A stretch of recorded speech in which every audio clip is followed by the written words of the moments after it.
Brexit would see the UK dominate on trade if it were to join the European Free Trade Association (EFTA). Swiss Prime Minister Guy Parmelin claimed as Switzerland endures its own bitter standoff with the EU. International Trade Minister Liz Truss announced last week that Britain will apply to join a large trading bloc of countries from around the world. The UK will pitch to become part of the Comprehensive and Progressive Trans-Pacific Partnership (CPTPP), which could allow Britain to trade freely with 11 countries including Australia, Canada, Japan and New Zealand. The talks regarding UK entry will start later this year, Ms. Truss said, with Prime Minister Boris Johnson claiming that the country is forging new partnerships that will bring enormous economic benefits for the people of Britain. The plan was praised by some in the business world, but Labour's shadow International Trade Secretary, Emily Thornberry, questioned why we have been through 5 years of debate in Britain over leaving a trade bloc with our closest neighbours only to rush into joining another one on the other side of the world. As the UK looks to new partners post-Brexit, there has also been talk over whether the UK could join EFTA.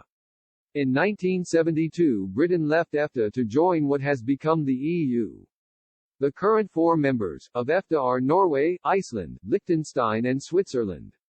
Swiss Prime Minister Guy Parmelin addressed the possibility of the UK joining the trade area, saying it could be risky as the UK would dominate given the size of its economy. He was serving as Swiss Economy Minister when he made the comments in September 2020, saying he was open to the idea of talks with the UK but wasn't sure Britain needed to join. Mr. Parmelin said, "I have not heard that this is needed by Britain. If Britons want that, we will review it, but I believe it would be risky."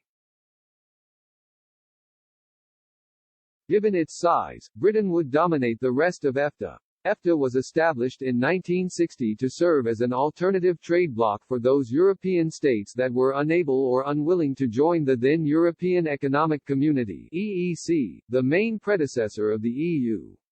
Now that the EU and the UK have agreed a post-Brexit trade deal, Brussels is still negotiating a framework agreement with Switzerland, with talks becoming tense last year after a row over stock markets. Mr. Parmelin said in 2019 that Switzerland could turn to the UK for cooperation if the country can't find a compromise with the EU. He said, "We want a good solution that can win majority support, and that is not the case at the moment. I don't think we can wrap up this year. Our agenda and that of the EU allow a conclusion only next year at the earliest. I think the EU would weaken itself if it no longer cooperated with Switzerland on research. We are then forced to seek alternatives, perhaps along with Britain, if the EU remains dogmatic." When the UK and the EU finally secured a post-Brexit trade deal, Mr. Parmelin said this was good news for the whole world, including for Switzerland.